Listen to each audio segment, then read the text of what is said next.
Hello, everyone. Thank you for joining us on this APPI, Focus on ARV, Learn by Doing. APPI, as I hope most of you know, is really dedicated to education about consciousness with a focus on precognition. Um, We believe there is indeed a consciousness paradigm shift, which is already underway, and we just want to make a contribution to that. And part of that is demonstrating that precognition indeed is not only real, but has some real practical applications, like making predictions on sporting events and financial investments. So today we really want to focus on one of the real key issues, which is how do you treat ARV misses to improve your hit rate? Now here's the outline for today. First, I want to give a discussion of what ARV is all about for newbies, and it'll be a review for oldbies. We will start with that, and then we'll get right into the main topic, how to treat ARV misses. And just to give you a little heads up, we're going to approach this like, I mean, in some ways it seems obvious, but I want to probe this. Why do we like hits more than misses? What are your long-term intentions? And is it possible that you miss on purpose? I think those three themes and then some very specifics that come out of that, I think will be quite valuable. Now, ARV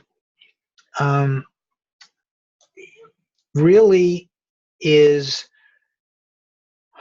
I believe, pretty simple to understand once you accept that precognition is in fact real.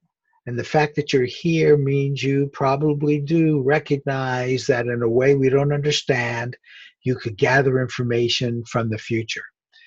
So let's go through the steps in linear time, even though the information flow is clearly not linear, only going forward. There's information transfer that seems to go backwards in time or is out there all the time.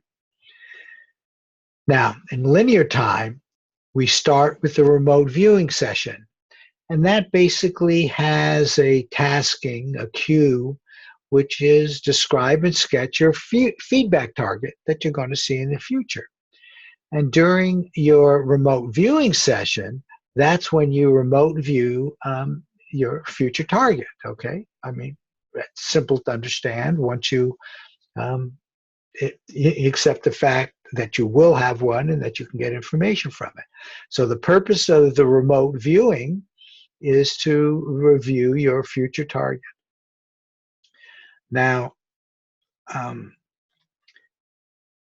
consciousness, and this just has been proven scientifically. So many of us have had these kind of experiences that we now take it for granted, that consciousness does have access to information from distant places and distant times. It is not, however, perfect. And it is a kind of a talent that can be learned, but even then, it's not going to be perfect. As far as I know, there's nobody out there that can do this 100% of the time. The fact that it happens at all is a wonderful mystery of our universe.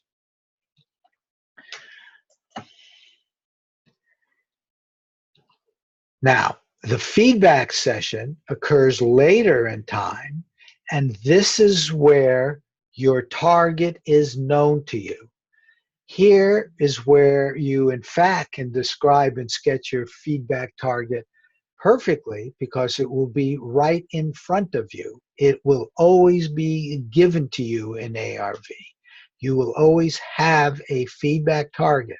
So the feedback session is when you see, experience, work with, and learn from the whole experience of the remote viewing that goes along with seeing the actual target. So that's a feedback session. And it is, of course, really important because here you've got the truth. Here you're describing this target, but here you can see how well you did or did not do in the case of what we call misses. But nevertheless, the fact that you went through this process is a wonderful learning experience and certainly demonstrates that you believe that precognition is real and comes from some mysterious deep part of you. Now, why are we doing all of this? Well, it has to do with in between these two, we have what's called the analysis judging session. And this could be done by the same person who does the remote viewing, that's called self-judging, or an independent judge. And it's somewhat controversial about which is better, and I think it's just very individualized. But whether it's self-judging or independent judging, this is where an actual prediction is made, which can be, in fact, applied. This is where the value of associative remote viewing comes from. Because when we set up an ARV prediction, okay, which is this whole cycle, we're really asking a binary question. It can come down to a yes-no question, which for financials might be equivalent to a price move up and down. With sports, it might be an over-under wager. Team one, team two might win, but it is binary. ARV has been applied to many. We've done some up to 20 choices for the Kentucky Derby. But generally, we believe it's best to stick with the binary, and that's in fact what we do almost all the time. So, a yes-no question. Well, if you can ask a yes-no question and get the correct answer with a high probability, right, you've got yourself a valuable application. Now, since it's a yes-no question, it makes sense that in terms of targets, there would be two possible targets. Now, the word possible is key here. One of those possible targets is associated with the question that's being asked actually have a yes answer. The other possible target is for the no being what actually happens in the future. So the actual target, the one you will see at feedback time, will always be associated with we sometimes use the word, what is actualized, the actual yes or no correct answer. And that is why it is so valuable, because if you describe this target really well, the judge says, that's an easy one. It's really that the answer is no. I can act on that. If up and down was yes and no, I can go short on a stock. I can sell Forex in the down direction. I have with a high confidence now, because of such a good match, that I can take an action before it actually happens. So those are the three key steps. And I hope that's clear.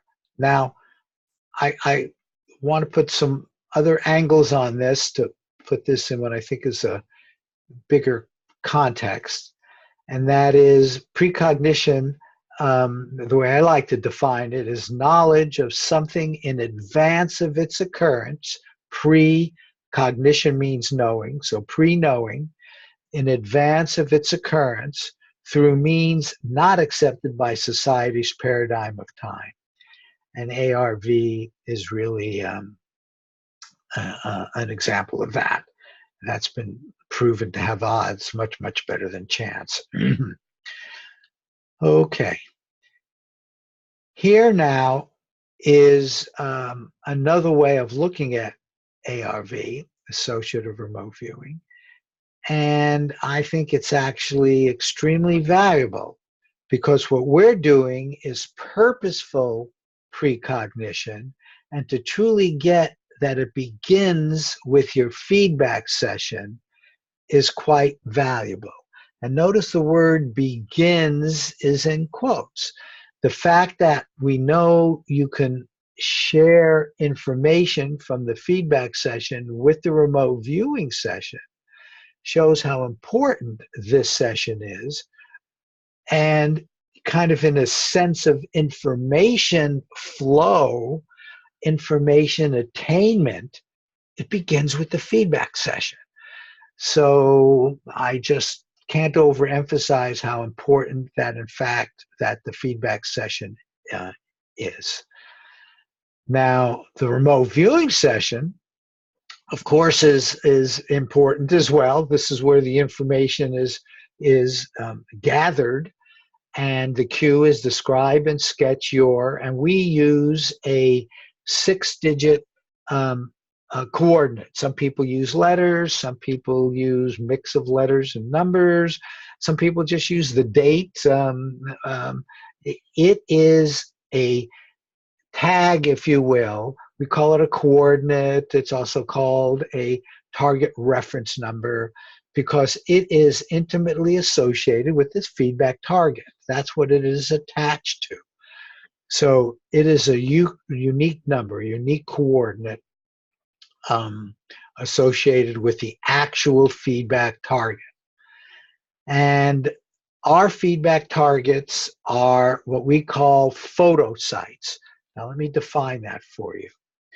A photo site refers to the particular physical location, the particular site at the particular time the photo was taken.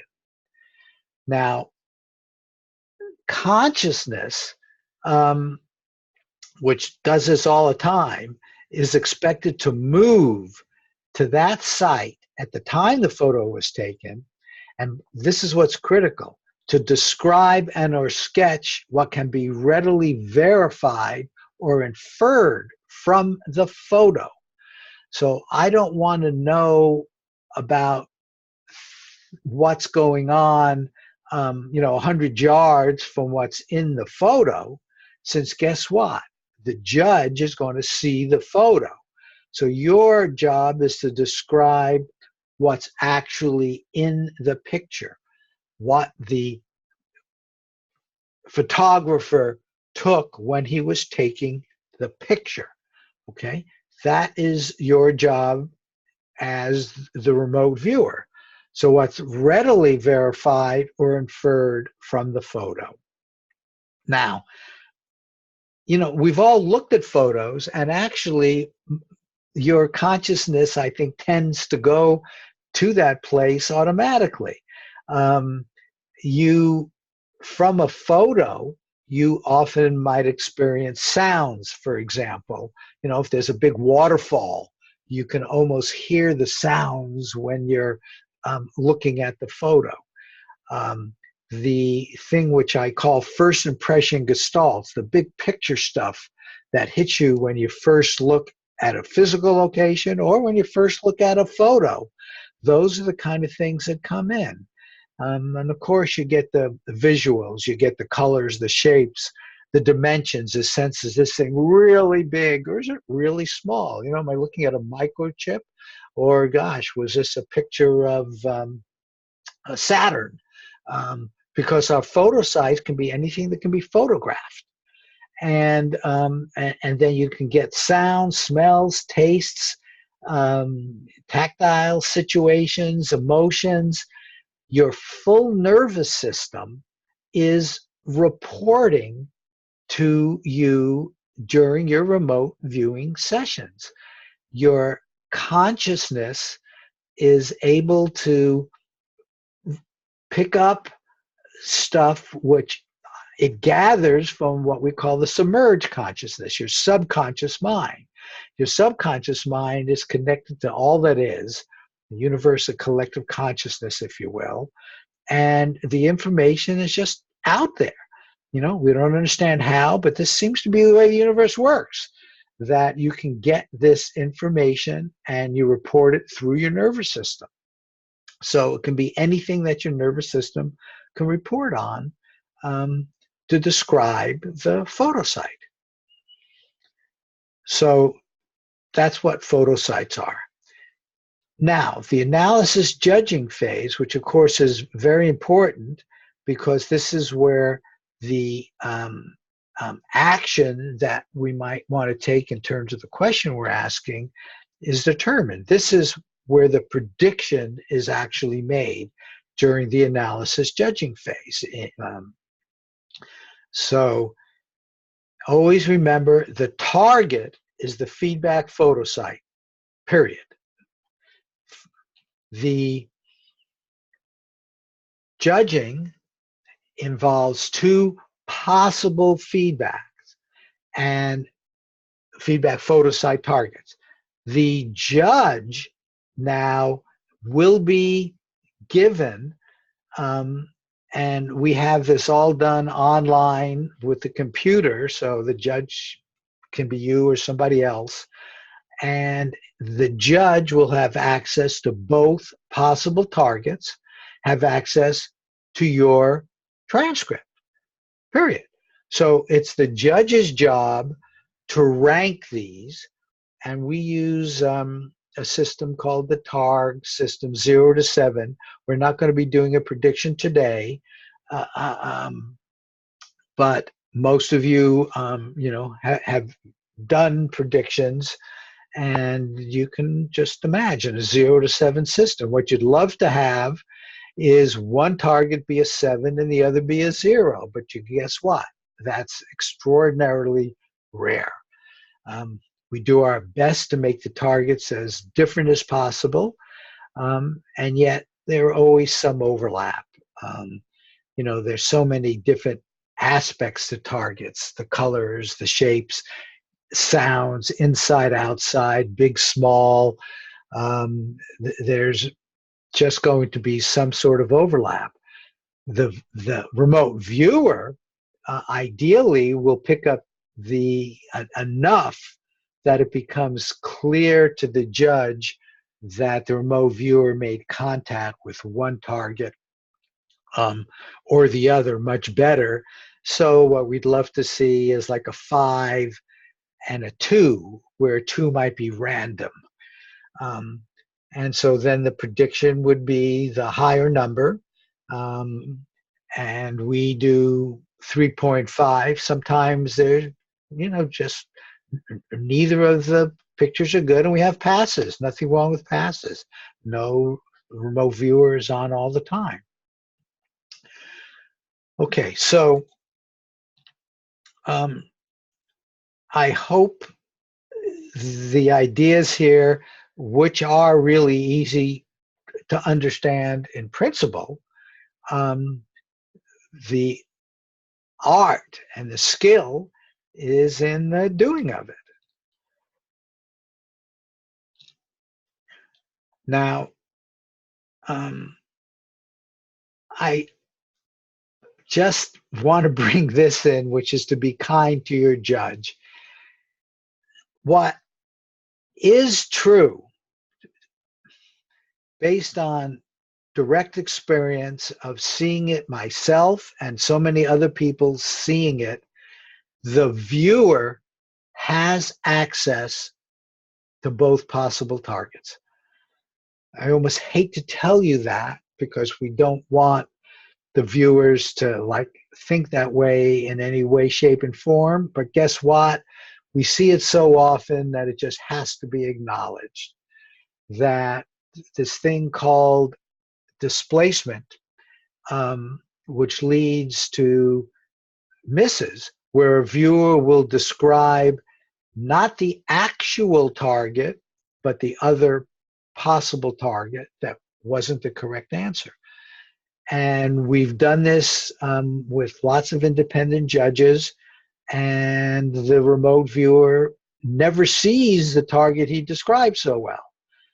So what this confirms is that the information is in fact out there, and that in a wonderful, mysterious way, we human beings have access to all this information. I mean, it's really rather remarkable, and certainly not the way we usually look at the world.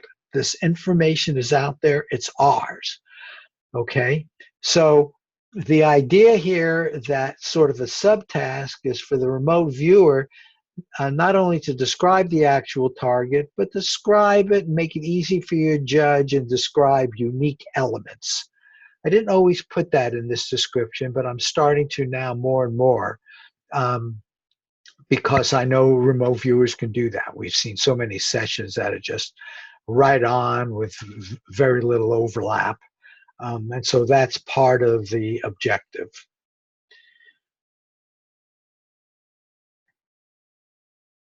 Practice, practice, practice. This is a skill like other skills. And practice, practice, practice. And I love to say like a doctor, you know, a lawyer, or a shaman. The doctor starts out going to school and he learns and he does some sort of practice, you know, under the guidance of others. But then he does a practice on his own and he continues to learn. They continue to read. They continue to do classes. There's always something to learn. And so this idea of practice, practice, practice, basically forever, is part of what I believe will permit you to get better and better at this, pick up more aspects of the target, for example, and increase your hit rate. Remote viewing is very unique to each viewer. One of the major things which I feel I've learned about this is that the learning after you get through the fundamentals and do perhaps even as few as 5 or 10 solutions, predictions, is that most of the additional learning will come from yourself because you're unique. You know, you get the general principles. You know, there are lots of different subtleties to different approaches. You'll find the ones that resonate the best with you, and then you'll modify those. You'll improve those based on personal experience and personal things that are unique to you. So I want to kind of make the point about the viewers doing their viewing differently on an example we did with a target that was given to multiple viewers. And this will allow, you know, the newbies and hopefully the oldbies just to appreciate that information comes into viewers in different ways. Here's an example. And for the newbies, AOL means analytical overlay. One of the key things you learn and will continue to learn and get better and better at is when the information is coming from your subconscious mind. It's your subconscious mind that's connected with this universe of collective consciousness. That's everything that's out there. Your feedback session is out there. This picture and the feedback session that this person did with this picture was out there when they did their remote viewing session. But the information that they want to get is from the subconscious that has access to it, not the intellectual, normal physical ego mind. And you can get a different feeling for those. In this case, notice the person said helicopter over water. Well, that's pretty darn good, but recognize that it came in as more from the thinking mind rather than this stuff, which came in through the subconscious and put it here, and said vehicle. Now, this is certainly not a vehicle, but it's, you can see how the similarities are there. And this was really quite good to pick that up. And you see the swirling here, sparkling downward, concave. This was what this particular viewer got. And this says, I can't read it now, but view my target and have fun. So this viewer put that at the top to start things, stuff on the top, just like this. Here's the 6-digit coordinate I was telling you about. Here's a date, which we always want people to put on. And usually we like that stuff, above a line. And then when they start their session, you get stuff down there. Here's another viewer, same target. This viewer picked up the valley aspect, called it a valley. Certainly not going to argue with that. The A, B, and C, this was a method they learned of using remote viewing. Some people come in and just start doing it without any training. Some people take classes. What you see here is channel flow, and it's interesting that the pricklies here, okay, which I believe are the pricklies here, came to this person in this form. Okay, different information, all which they got from their feedback session. And the idea here is to just report what your subconscious mind provides to you. You minimize the analysis. You minimize naming. Apparently got words, Valley of the Rift here. That's fine. It came in verbally here, which was rather interesting, put it in quotes. But if you were just to see this, and the mind said, oh, that looks like a valley, you'd mark that as an AOL. You don't want to high-level name things. So you can see here, another one here. Dark-skinned man dressed in white. Certainly picked up, the kind of key colors here. Though I wouldn't say the man was dark-skinned. So, as I say, nobody is perfect. But you can see the essence of this. If you were a judge, you might rank this highly. There was one other thing here I definitely wanted to point out, so I circled it. And this says sound of fabric flapping in the wind. Now, here's the subconscious talking about what is obviously so true. And it picked that up. The other people didn't pick up the sounds. This person did. Flapping of fabric in the wind. I just thought that was remarkable. And a lot of the other stuff in here is good as well. But a lot of AOLs got beige, hot. Can't tell. Yeah, probably is hot the way he's dressed. Black. Here's another one. Okay. You put down what your subconscious gives you. That's really your job as a remote viewer. And look at this, right? You don't question it. This would make no sense to the intellectual or analytical mind. In fact, that's sort of a really good sign to the judge that the person's doing what they're supposed to do. Notice over here, under the AOL, it said porcupine, right? Because that's what it looks like. And yet the judge looks at this and says, oh my gosh, look at this. Got the spikes, got, the fact that it's a person, and even got the fact that there was sounds involved, not literal. And there's so much personal learning that goes on doing ARV, because you can see how your subconscious is doing its best to communicate with you. So this was, I think, just a wonderful example of that. So just report what your sub provides. That's your job as a remote viewer. You leave it to the judge to put all this together, and then you will see this at feedback time. So you look at this and, oh my gosh, look what my sub did. That is so cool. And that's the kind of stuff you want to do during your feedback session, because you're learning about what is the communication channel. Another one of the key words that you're developing here is a communication channel between your subconscious mind and your conscious mind. Your conscious mind is in the now.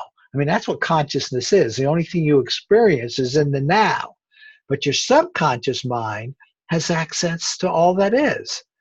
And there's a communication channel between the two where you would never see anything like this. Typically, and you saw all the examples, you get these kind of low-level, modest words. Again, you don't want to name things. And these are the categories that you can pick up, anything that the subconscious, anything that your nervous system can pick up.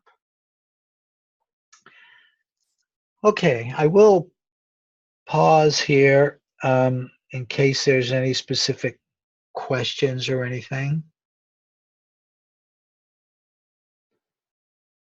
Okay. And I think you all know how to get a hold of me. I'm definitely an email person, and I'm happy to answer your questions anytime. Let's get into the subject now.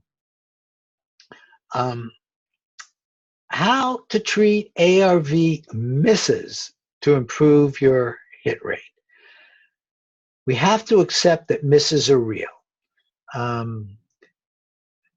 They occur.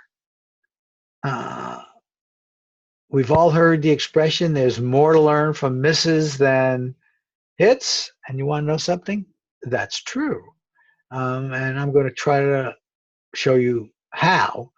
I think it's all part of the whole process. But let's start with this question. Why do we like hits more than misses? I mean, that seems like, when that sort of popped in my mind as one of the themes here, it seems sort of silly, and yet it isn't, because I think hits, certainly they're more fun. But now, why are they more fun? Well, because it's really a kind of a deep satisfaction of fulfilling an intention. An intention that has challenge associated with it and all kinds of other stuff. But the word intention really, I think, is a big part of why hits are fun. You're intending clearly to get a good match to the feedback target, right? It's your intention. Intentions are really big, and I'm making it big here, right? And I think we have a sense of intention, but I don't know if we pay enough attention to intentions. We go by them pretty quickly. So let's talk a bit about intentions. One of the definitions, and this comes right from Webster, intention, intent, purpose, design, aim, end, object, objective, goal, mean what one intends to accomplish or attain. Intention implies little more, sort of like that, little more than what one has in mind to do or bring about. Now, this is in the mind. This is in something that really involves not only the intellect, but involves the subconscious mind.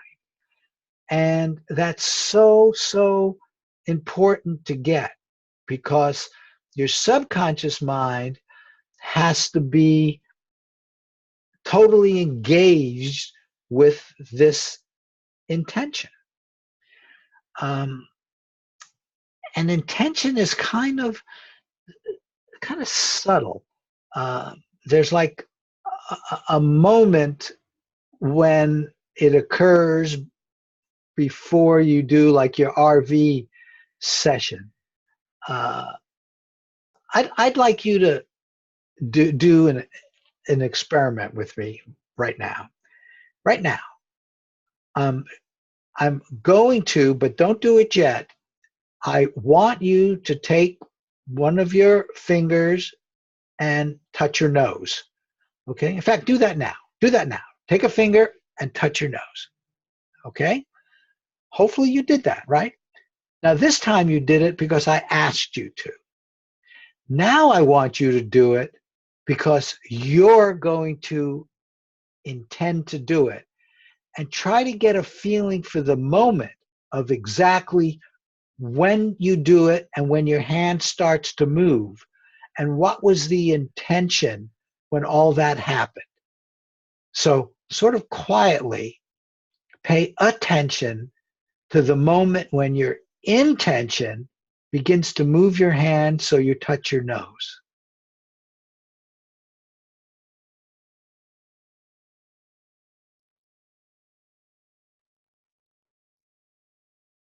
It's subtle, isn't it? It's subtle. I actually this time said, I was sort of sensing it because of everything I had said before, and then I said now, and did it. This thing we call intention is subtle. It's deep. Now that doesn't mean you can't spend a lot of time laying out programs on what you're going to do with your intention for the long term. But remember, actions are always done in the now. Your remote viewing session is a series of nows. Your feedback session is a series of nows. And setting positive intention for them is something which you should pay attention to.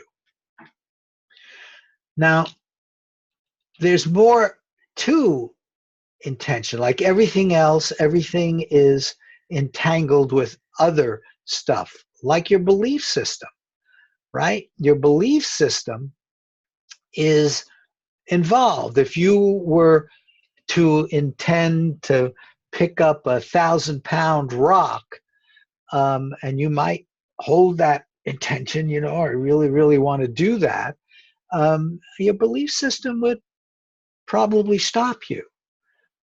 And yet, you know what? There are these marvelous examples of women who pick up a whole car to save a child who is under a wheel.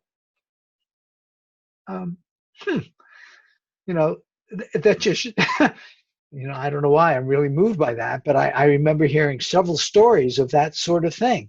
We do have capabilities which are far beyond what we normally believe. But if you're in a position where you don't believe it and your need for it is not strong enough, All of these things come into play in terms of whether or not your intention is actualized, is manifested. So the definition is conviction of the truth of some statement or the reality of some being or phenomenon, especially when based on examination of evidence. So in the context of ARV, what I want to show you are a hit rate chart. This is the kind of chart within the WE system for your newbies. After you do your first session, you'll begin to generate a chart like this, which contains a cumulative hit rate, which is the red curve, which is just the total hits up to whatever session number you're at, divided by hits plus misses. So you see, I've said the word misses now. And so this person, by about the 10th session, was at a hit rate of maybe 35%. Now, average by chance would be 50%. This person was probably not feeling really good about it, but stayed with it. And the red curve shows it took them all this time. They got up to 50%, but hopefully they're staying with it. But you see, what's really interesting are the blue curve and the green curve. The blue curve is the last 10 predictions from the current session. So this person, you can see, while early was down here, stuck with it, didn't give up, and in the last 10 got 7 out of 10 here. So this is their 70% hit rate during these sessions in here. Got as high as 9 out of 10 here. So all of that, of course, was bringing up the cumulative. What I consider the most important curve is the green curve, which is the last 25 predictions. So this is the sort of thing that if you were to do a prediction every day and practice, will take you, like a month. And over a month, this person actually got a 70+% hit rate, 72, 74, whatever it is, percent hit rate here. And notice at the end, the last 25 days, doing 64%. And so this is the kind of curve the kind of chart we show with both the cumulative, the 10-day, and the 25-day average. Now, here's another one. These are like fingerprints. They are very unique to each person, but there's some characteristics which seem to be in common. For example, there are dips like this. See the green curve dip? This person started out higher, doing very well. The cumulative, the 10-day moving average, when this person's 25-day moving average started, okay, so after they had finished their 25 predictions, and passes, by the way, are ignored, but you can notice them with these flat areas here. The cumulative won't change. Here is the 10-day, and they were at 90%. Very nice, but then guess what? They dropped. And all of us are always probing why that happens. Went into a losing streak. Again, this has the good analogy with sports, with winning and losing streaks. And we're all trying to understand that, but it's very individualized. And here's another one coming from 80, got all the way down to 30, coming back up. But notice the cumulative over all of this time is at 60%, statistically significant for sure.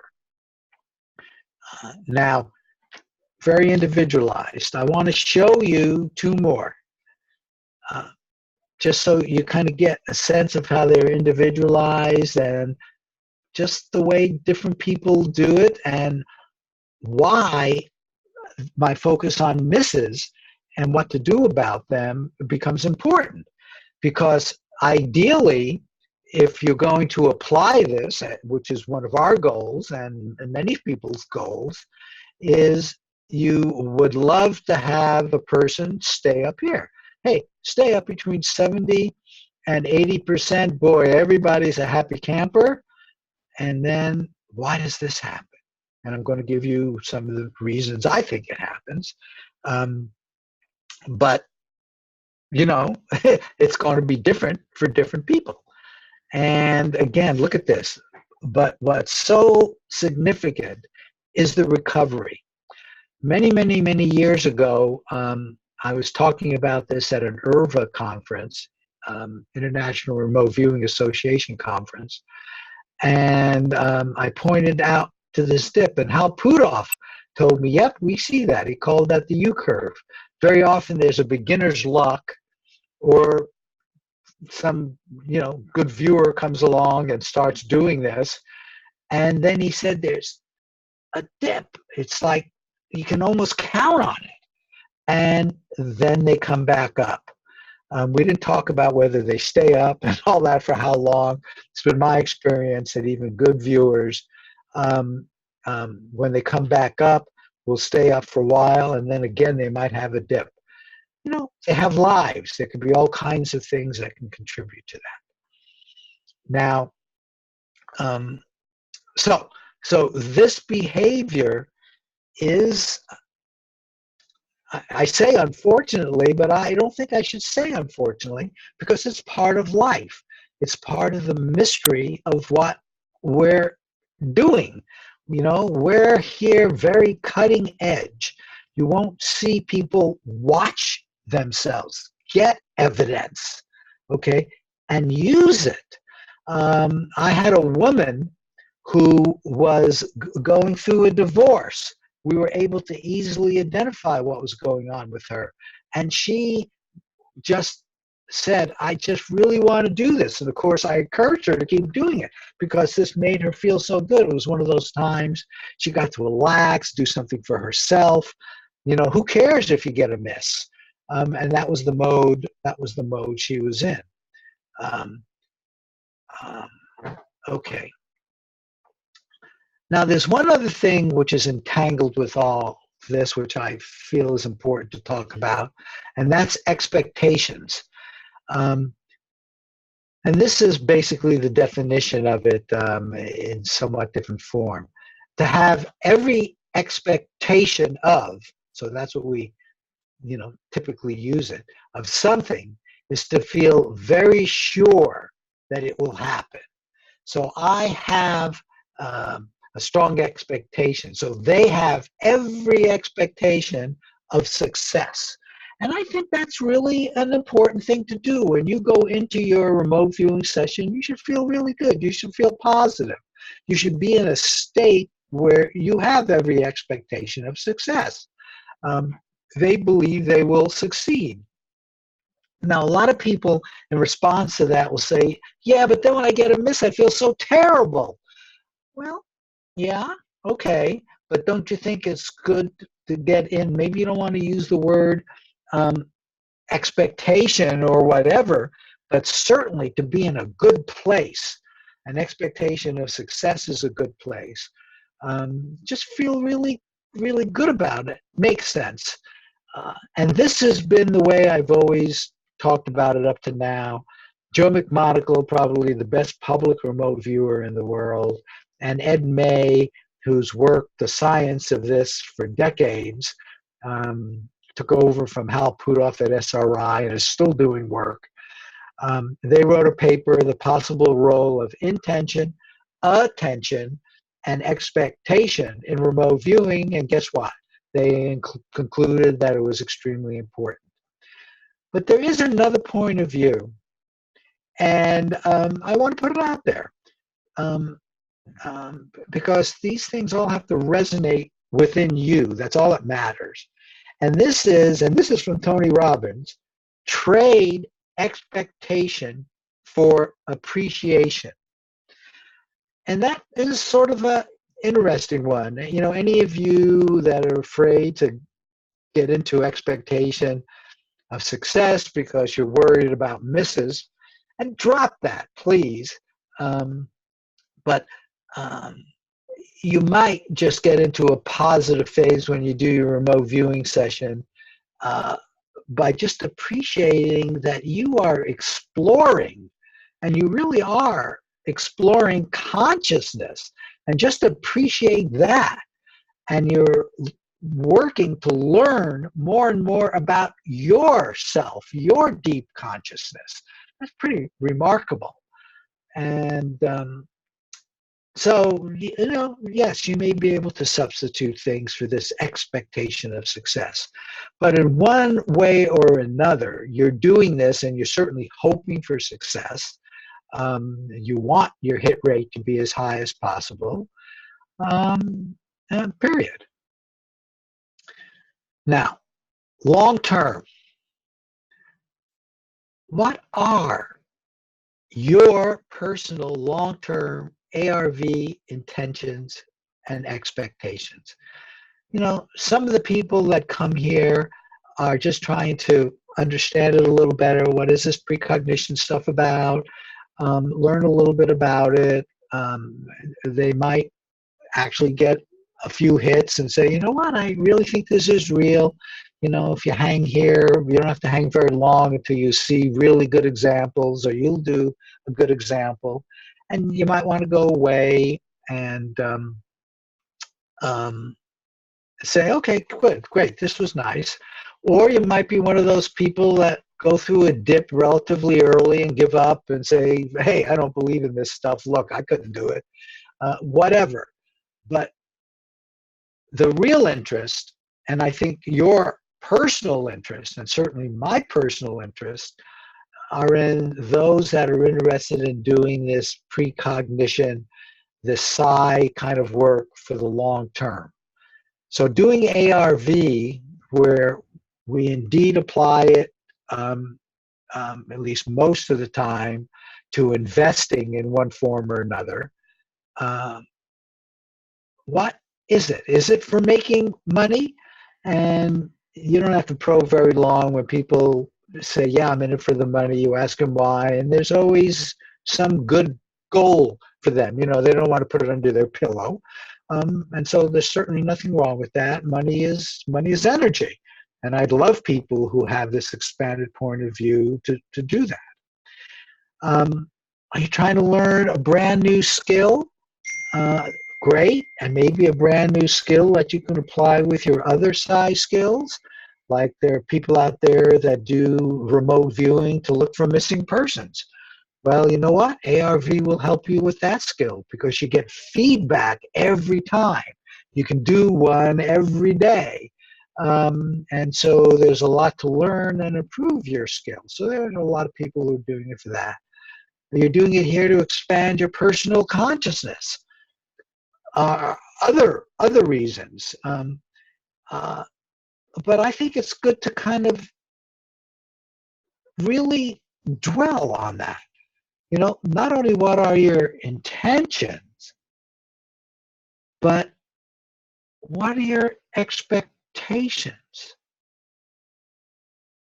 You hear, and our point of view, and more people's point of views about just life in general, and not only psi and not only precognition, is that feeling success comes from within. The feelings certainly come from within, but also manifesting and making it real in the physical world comes from within, which means your subconscious mind is obviously critically involved in this.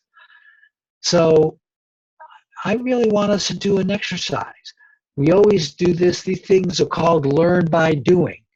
And now what I'd like to do is learn by doing just a meditation, just getting quiet and asking your subconscious, what are your long-term ARV expectations? And notice I put your in quotes. Part of what we're doing here is really learning what your means. How deep does this your go? And I think it goes much deeper than any of us would normally acknowledge.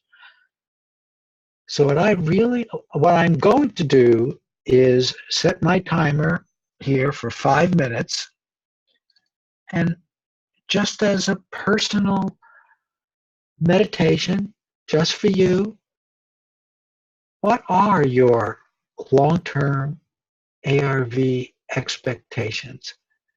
And I don't want this to be intellectual. I want you to get quiet and ask your sub and get the experience of asking your sub and then listen for an answer and just see what you get.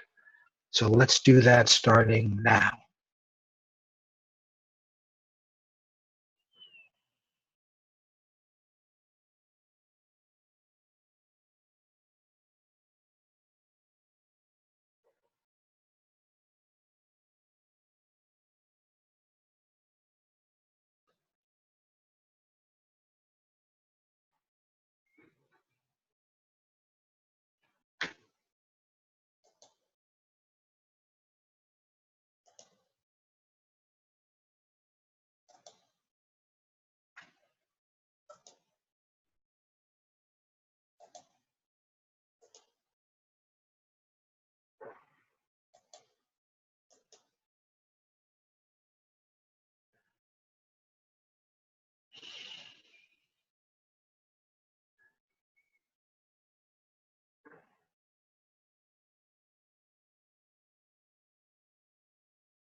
Okay. Come on back to your regular self, your normal day-to-day self.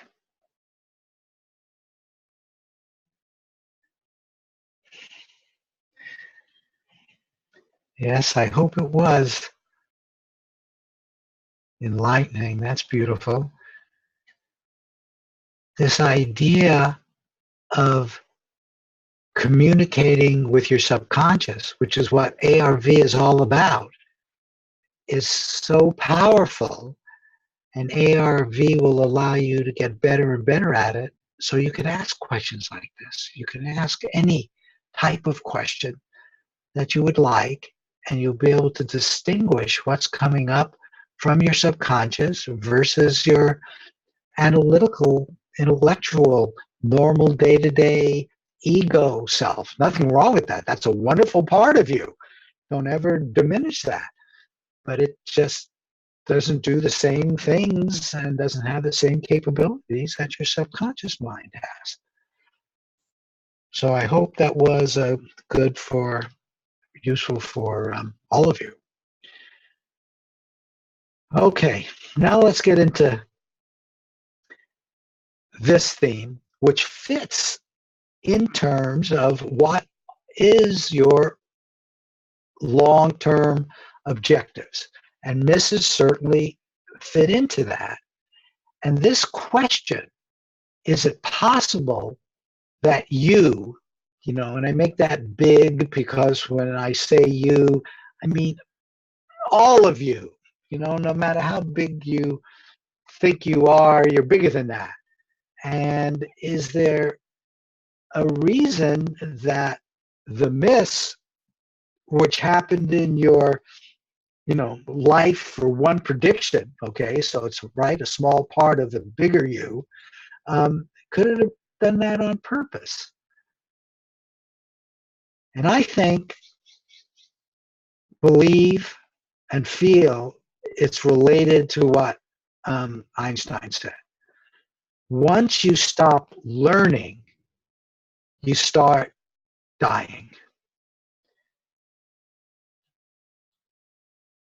Is it possible that you miss on purpose because your subconscious mind is bored? It's ready to teach you more and ready to learn more.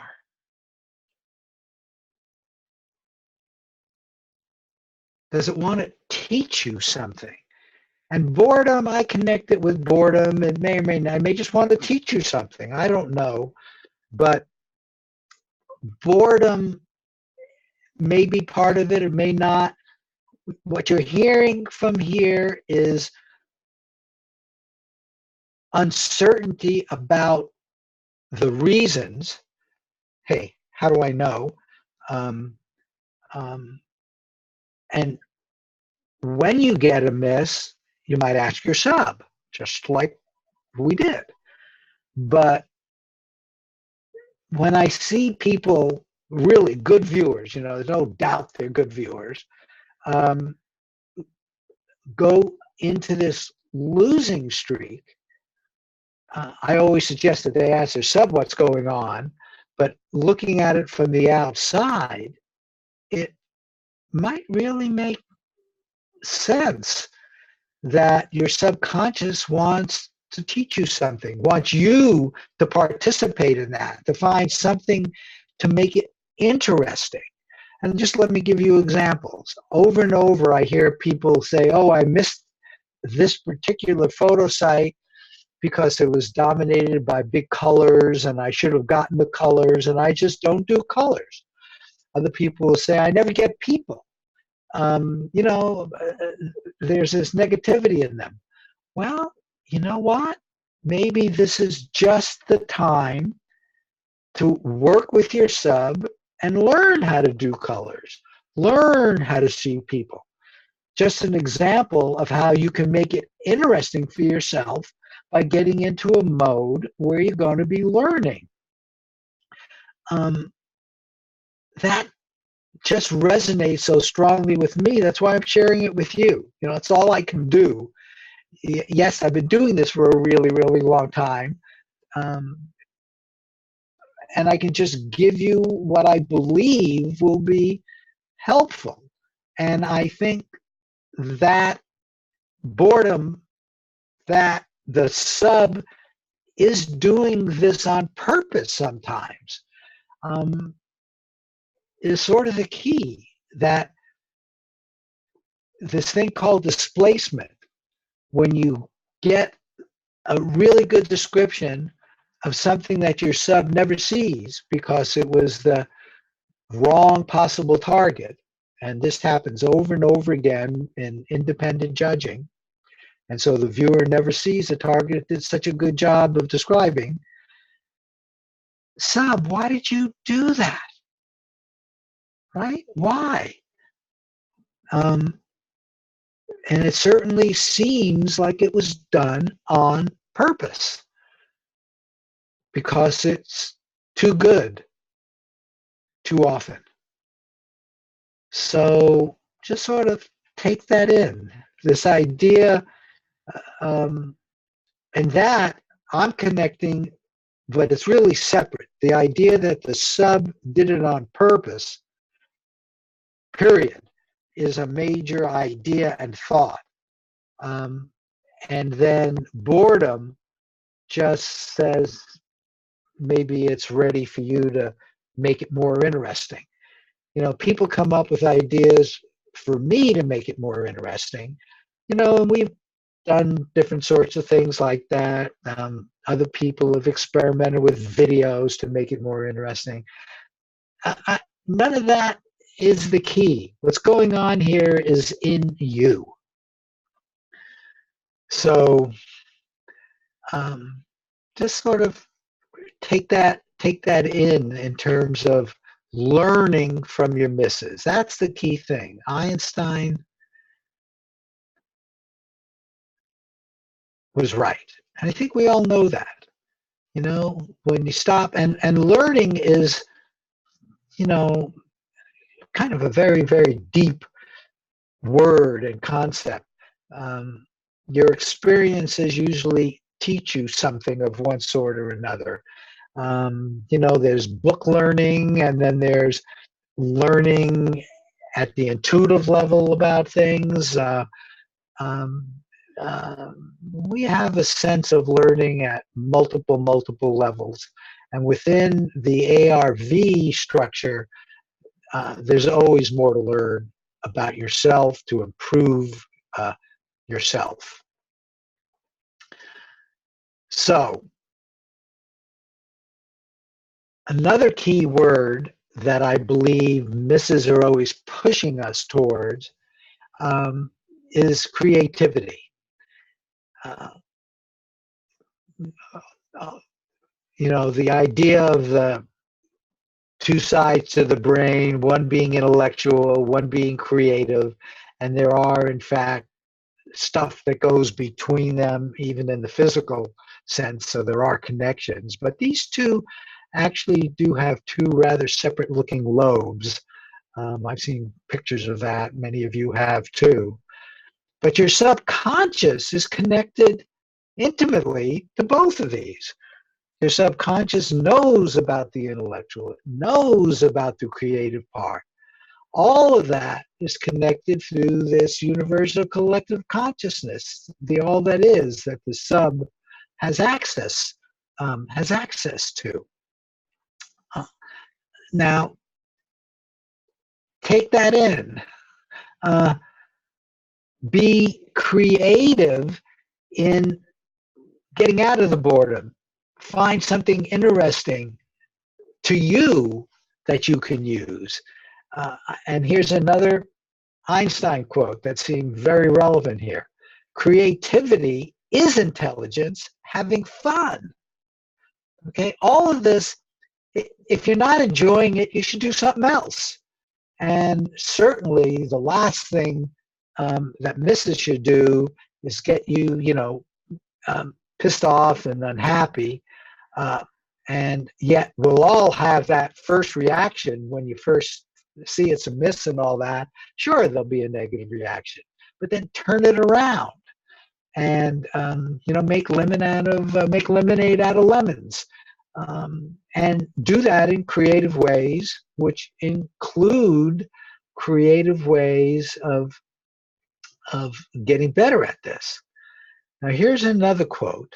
Uh, Creativity, a cognitive, emotional, manipulative, and perhaps spiritual process that brings about a transformation.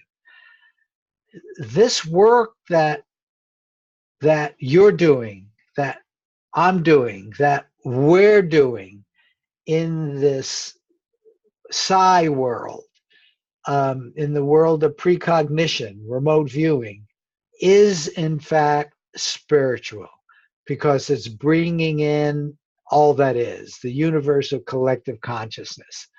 That's about as deep as I know how to get. The phrase which I often use, consciousness is fundamental. All of that is indeed getting down at your deep, the spiritual part of us as living human beings. Okay, so I just think when you're looking to be creative, and there's so many ways to do it, what just popped into my head was one woman who wanted to connect up more and more with her feedback session. During her remote viewing session, before she started, before putting her name and date and all that and the coordinate on it, would do a design on all four corners of the sheet of paper. And it would be some sort of design. One time it would be squiggles, another time it might be, rectangles, but it would be unique. Her intention being to do the exact similar design at the beginning of her feedback session when she would open up a new sheet of paper. That was creative. That came into her to do, and which is what made it special to her, is it came in to her from her sub, presumably. That's where everything comes. Your conscious moment is all coming from someplace or other through your sub. And that was just one example. But be creative as you participate in this ARV adventure, this precognitive psi adventure. Okay, now I want to get more specific.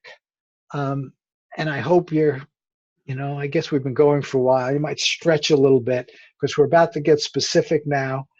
And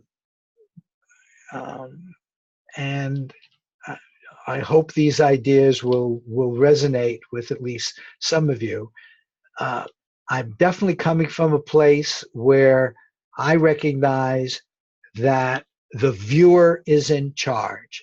That's something which Ingo Swann actually taught the scientists back at SRI, Stanford Research Institute, in the 1970s. And that's still true. All people like myself could ever do is give you what they think is the right thing to do most of the time for most of the people. And it's up to you to take what resonates, come up with new things. That's what I'm doing here now. So first thing, in terms of this, HMP stands for hit, miss, passes. So this is the hit, miss, pass feedback protocol. So first I'm going to talk about passes, then I'm going to tell you about hits, and then we'll spend most of the time, on what to do with misses. So passes, first of all, you come from a place where you realize there's nothing wrong with passes.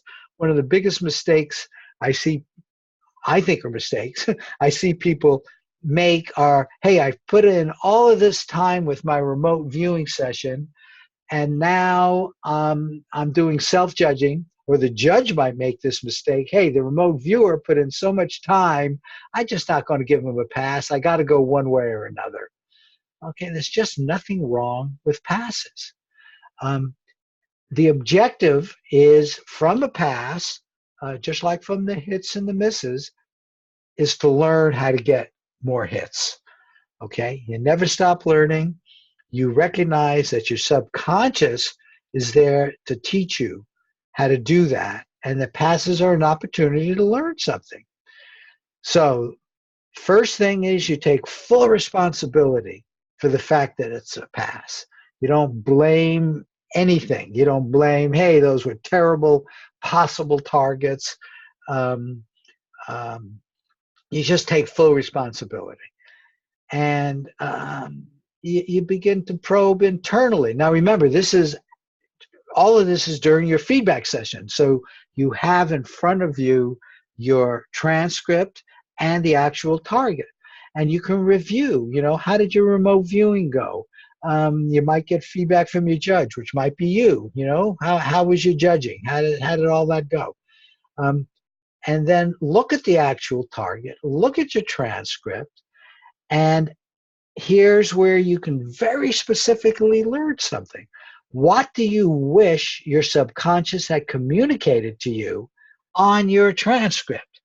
And this would be, something which clearly distinguishes it from the other picture, which if you're self-judging, if you have an independent judge, you don't, but you pick out something which is major and you just sketch it briefly. If it's two people, you do a real quick sketch of two people, and you don't have to make it like a photograph at all. If you had put the two people there and maybe there's just a little house behind, you quickly draw the outline of a house. Hey, if the judge had that, don't you think they would have chosen this correct picture? Remember, even when you pass, you still always get feedback, so you've got the correct picture. So it's a way of communicating, hey, next time, sub, why don't you give me something like this? It didn't do it this time because the judge didn't, rank it high enough. And so presumably it wasn't that good. So say, hey, work with your sub and say, next time this would be something really cool. Thank you for giving me what you did give me. Your sub is a friend. You treat it as a friend, and it'll treat you as a friend.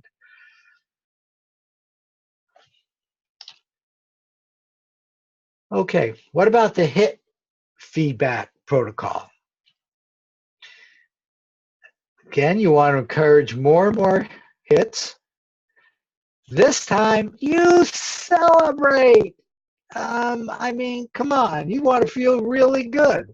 You did it. You got yourself a really good hit. It's great, and really enjoy it.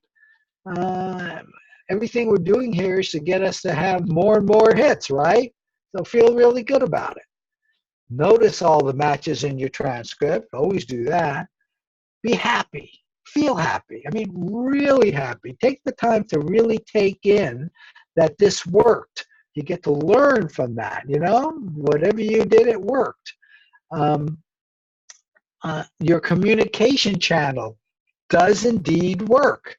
Your judge gave you a high enough score that you got matches that were deemed to be psychic, psi-like. Your precognition was in play. This wasn't just a random hit. You got a good hit.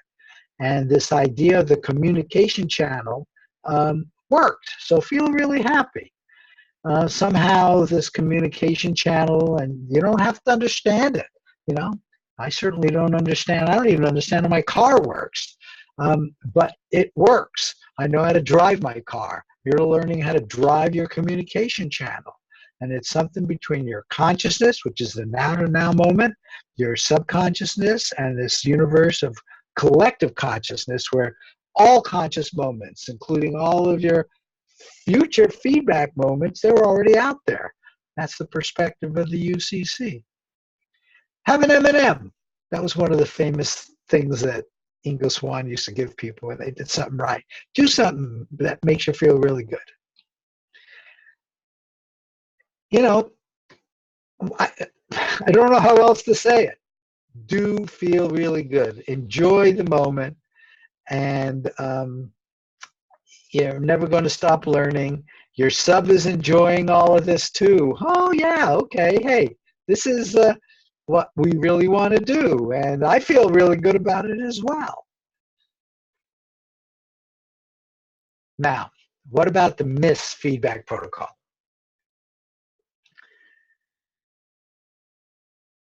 This way, I'm putting it, encourage less and less misses. But guess what? That's encouraging more and more hits, right? But we want to have less misses. That is our intention. And that is our expectation, or at least as we're doing this, we're just feeling really good about being involved in this whole process. So we're learning how to get more hits by getting less and less misses. Now, misses are a perfect opportunity to learn something. Let me see if I can make that clear. This idea of taking full responsibility just seems to be so critical really all the time in ARV and perhaps in your life. But in ARV, it just seems really clear to me that blame, finding excuses and seeing them as excuses is a loser. The best viewers have done things which would be considered truly impossible. They didn't make any excuses. In fact, it turns out to be Ingo Swann who did two different kinds of graph paper. You know, the idea of being boring, lots of times people will tell me, oh, these pictures are too boring. You know, they might see a picture that I think is of a beautiful garden, and they might see it as boring. Who cares about gardens? But it doesn't matter. You just take full responsibility. Oh, I didn't get the garden, and I ought to be able to get gardens would be a response there, I would think. Again, how did your RV go? How did it feel? Did you stick to your RV protocol? Your one level is the intellectual level. You're asking yourselves these kinds of questions and getting partially intellectual, partially information from your subconscious. You're going back now into memory, bringing into your now feelings about your remote viewing session. Did you set strong positive intention expectation? Were you in a good place when you started? You might ask all those kind of questions. Did you pay attention to your sub? Was the information really from your subconscious? Okay, you ask those kind of questions. What key elements do you wish you had on your transcript? Now you're staring at a miss. So again, just like with your pass, you do a new transcript, a real quick one, and just capture the essence of the actual target. And as you're doing this, clearly set the intention to be communicating with your subconscious to almost always provide the key elements which are unique to this target. What are the main things that make this target unique to itself, that if I just sketch even loosely would make it easy for my judge. And usually, 3, 4 elements are more than enough usually. And sometimes it'll be a sketch, sometimes it'll be a few words. If the color red, if there's a woman wearing a bright red dress, writing the word red, drawing a woman, and I'm just picturing a really flared dress, just do a little flare sketch. That's it. So it's not like you're trying to communicate it as if you're an artist who's wanted to match the picture exactly or trace the picture. You want to get the ideas of the picture, because that's what the subconscious is giving you back. It's giving you through your nervous system the ideas, the big pictures going on. If there's sound, if it's a waterfall, you might just draw a stream.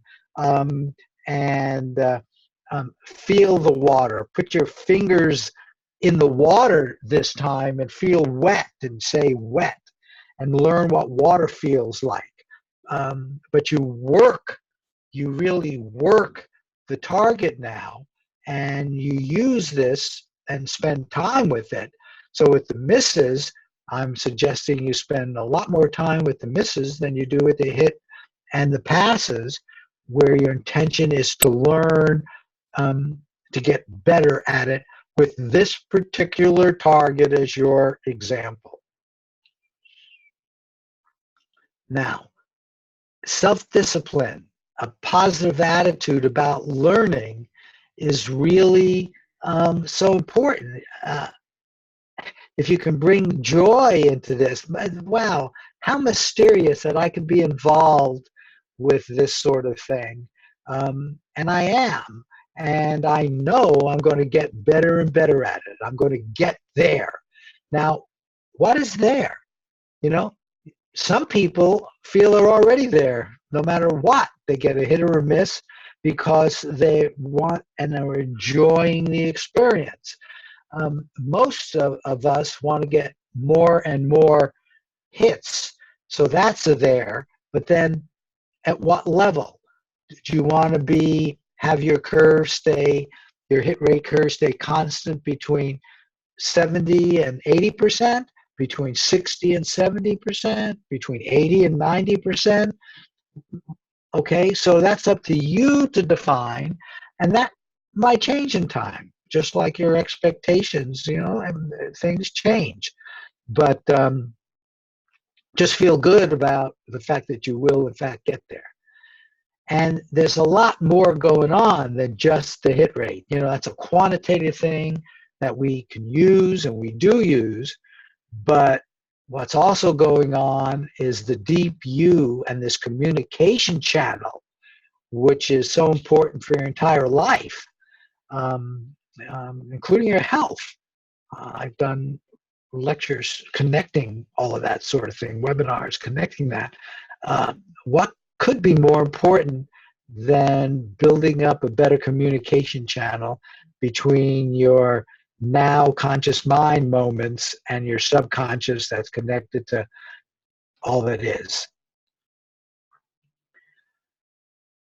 Now, analysis and judging, as I believe we've seen and is important. So you want to spend some time with it. Now, this is the second time I've talked about this HMP feedback protocol. Last time was the first time I put out this suggestion, recommendation, what I feel is very valuable, but it's got to resonate with you. And that is to look at both photos for learning. Now, if your belief system says, I don't want to do that, and a lot of people, just because of the history of ARV, where many, many people have said, don't look at both pictures as a judge, because you're now getting information about the wrong one. And that makes a lot of sense. However, it's been proven over and over again that people can do both very well, thank you. Some of the best viewers do see both. And so you don't have to. Okay, that has been proven. Greg K made $100,000 doing self-judging. So it turns out to be a personal choice. Some people like to experiment with one versus the other, whatever. But if you deeply believe you shouldn't, then don't look at both. And also, I would say there's some circumstances where you don't have to. If you're self-judging, you probably remember the other one, and sometimes that may be good enough. But if you get a displacement, if now remember, you did the remote viewing, and here you are looking at a picture, and it's nothing like what you drew, and yet your judge gave it a high score, and you'll know what score the judge gave, you might want to look at that and see if he was right. Judges are not always right. And if you're doing self-judging, over and over and over again, when we do these webinars here, a person will say, "Ah, how did I miss that?" Okay? So you always want to judge the current one, and you might say, "My gosh, how did my judge miss this, miss this, miss this?" Where you think, in fact, you got a hit, and that happens where he should have given you a higher score. And sometimes he was looking at it very differently, and you can understand that by looking at the other picture. But I'm now suggesting don't be closed to looking at both. It's part of the learning process, in my opinion. So notice it was a miss, so you really don't have anything to lose here, especially when your intention and the only reason you're doing it is to learn something and get better. Now, do you think and feel the analysis judging was off? This is the valid question to ask, even if you don't look at the other picture. If you're just looking now at your transcript and the actual target, you may in fact think that my judge was really wrong. He gave it a 2, which is random. At least it should have been a 4. I look how well I did here, here, here, and here. And this gives you an opportunity to improve your judging. If you're a self-judge, why didn't I catch that before? Or talk to your independent judge. How come you didn't see this, this, and this? And that will improve the judge's judging. So this idea of when you use the miss to definitely pay attention to analysis and judging, this will in fact improve it. Okay, now, why do you think and feel that you described the one you did pick? You here, looking at it, you're going to come up with something, because we hear it all the time. Gee, the two pictures were too similar to each other. I was really attracted to this one. You will come up with reasons. Your intellect and your subconscious may even help you say, "Oh yeah, look here. I got the miss because I hate spiders." And in fact, there have actually been tests. There's some things which you will tend to avoid. Okay, fine. But guess what?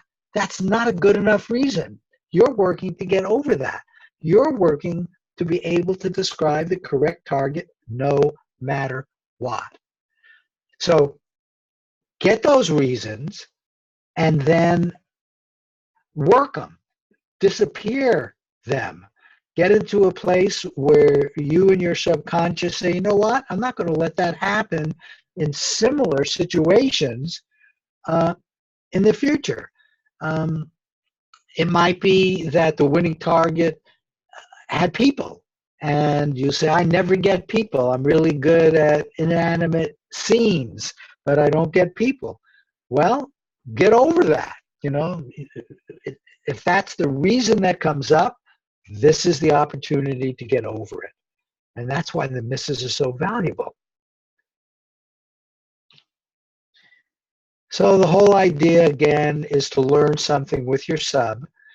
Your sub is part of you, right? It's the deeper part of you. Now, sometimes you're going to say, "I don't have the slightest idea why I had this miss." You try to figure it out and you can't figure it out.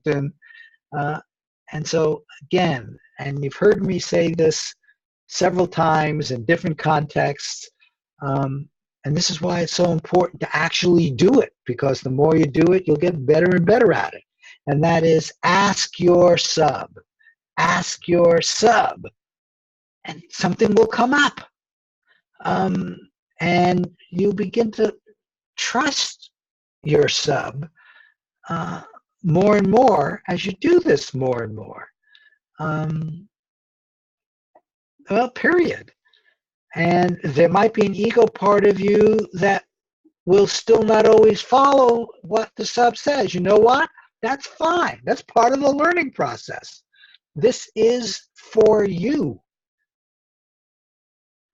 So, I'm back to, is it possible that you, okay, the whole integrated you, missed on purpose to teach, words here aren't, just because things are not so clear, but I'm using the word physical ego you, the day-to-day you, to teach you something, or guide this life you, the same thing, your physical life. Did it really do it on purpose to teach you, to guide you to do something different? Ask your sub.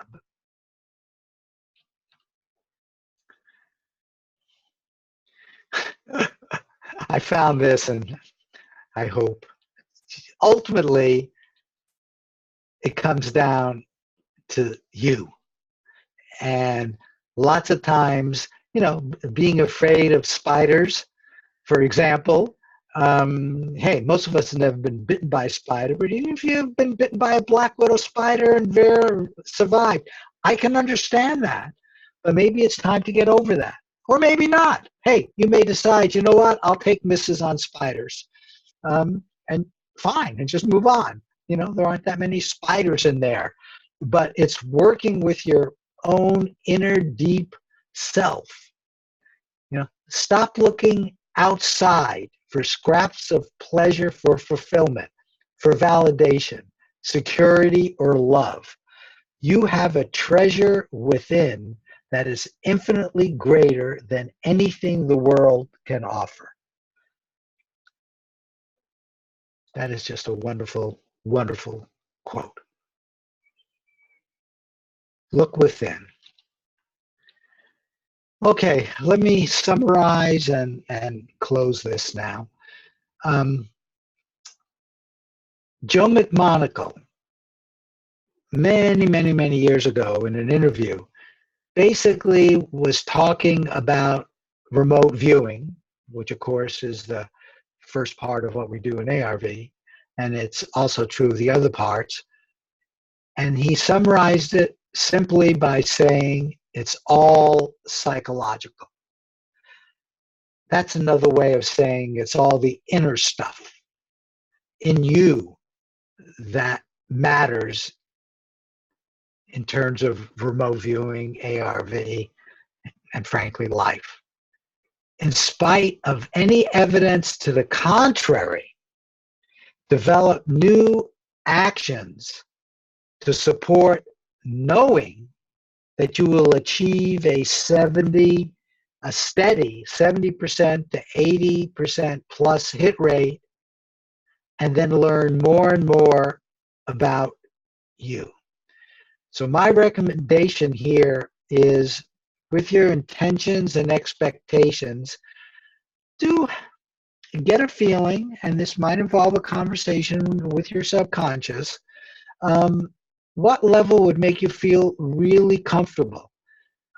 We're always looking for people to become part of our Precog Pro program, where they become professionals and we pay them. And I think most of you know now I'm getting involved with a fund, and we want people who weigh up to 70% to 80% is ideal for us, of course. But you know what? We're happy with 65 to 75%. You can be personally happy with 60 to 70%. That's certainly enough to feel really, really good. And you should. And that might be a level many of you might want to start in. Hey, 55% to 65%. Steadily staying above the 50% level. And then when you dip, for whatever reason, which might happen, then you get to do even more work with the misses. So feel good about it. You're involved in something pretty amazing. And all of this comes with, you cannot teach a man anything. You can only help him find it within himself.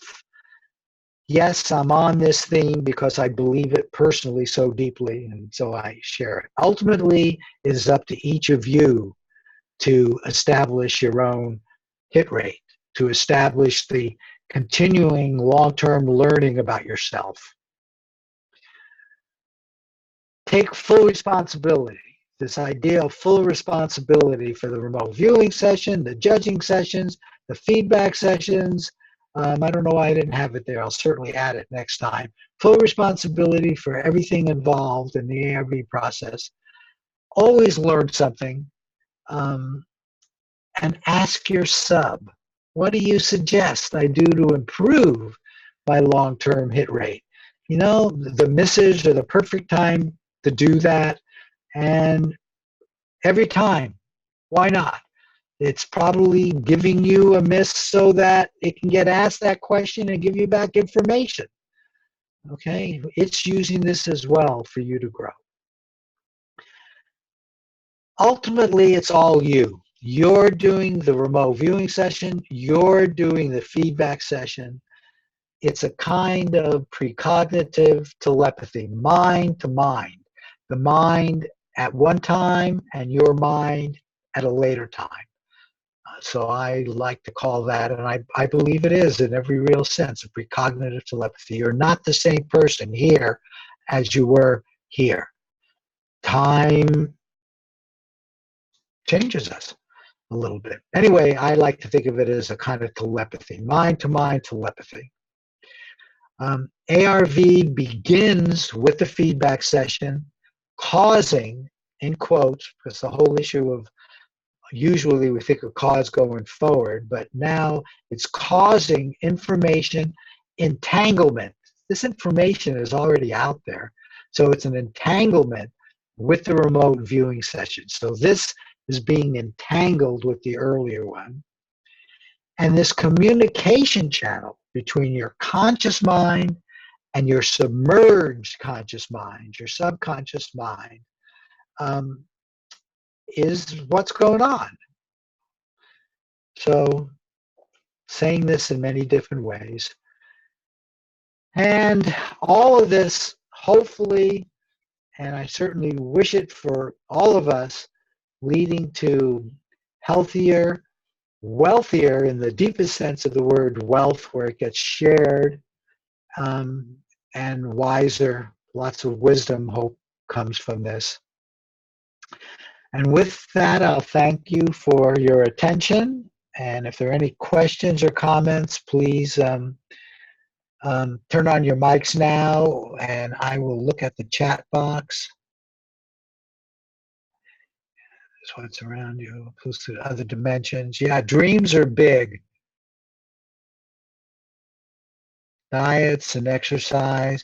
Well, they're all right, all part of your life. Staying the same too long, starting to reverse.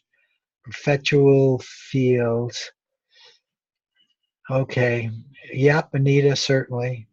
Draw, paint, play, absolutely. Happy stickers on my hats. That's cool. Okay. This is a great way of just living as well. So it's just a reflection of the way people can live and accepting their mistakes, reassessing their mistakes, try not to make them again. Where did you go right? Yeah, very good. Where'd you go wrong? Thank you, Brett. Paula, I can't do my mic, but I have a question. Okay, type it in, Paula, and I'll read it and answer it. Stephen, okay, you're welcome. Stephen, good. Thanks for joining us. And then Paula, during judging, how much emphasis do you put on gut feeling? Well, that's really a good question. And there was a time when I actually put on paper how much I thought was, intuitive, and how much was intellectual. And for judging, I had 90% intellectual, 10% gut. So I definitely feel there's a gut feeling because the connections, like you saw the guy draw a helicopter. Well, it wasn't a helicopter, but my gut certainly said he sort of got the idea of something moving, hovering, being high up, all of that kind of stuff. So that was more a gut feeling, though the intellect certainly agreed with that. So I do see where the gut, especially as a judge, where it comes in, and you can say, I think this thing really does match this. That's fine. That's good as a gut feeling.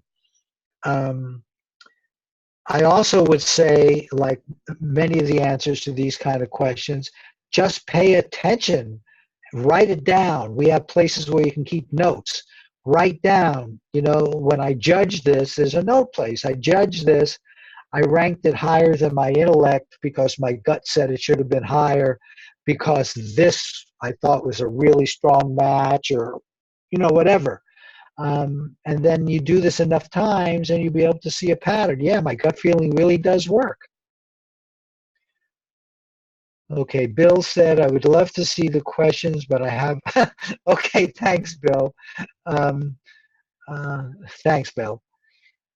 Kelly, I've had misses where my about T50%. Okay, for those of you who don't know, that has to do with the way we do judging specifically. I'll be giving other webinars on that. Was for one phototype, I had a gut reaction to the other, and it turned out to be the other. This is really complex because I've had people who got into that in a big way. We try to separate the judging session as much as we can from the remote viewing session and the feedback session. But the fact of the matter is the precognition shows everything is connected. The UCC has everything in it. And the subconscious does have access to this. I think it would be better if your intention was to not do that because it also has uncertainties. However, if you keep track of it, and especially if there's a really strong feeling, you can start going with it. And somebody did that for a while, and then it stopped working. So you're right at the cutting edge in terms of getting that so that it's useful, so that it can increase your hit rate. So that's the situation with that, Paula. Very good. Okay, it looks like it's time to end this. And it was certainly, I really thank you for coming. As you probably picked up, I have a passion for this work. And all of you keep precogging, and we will be staying in touch.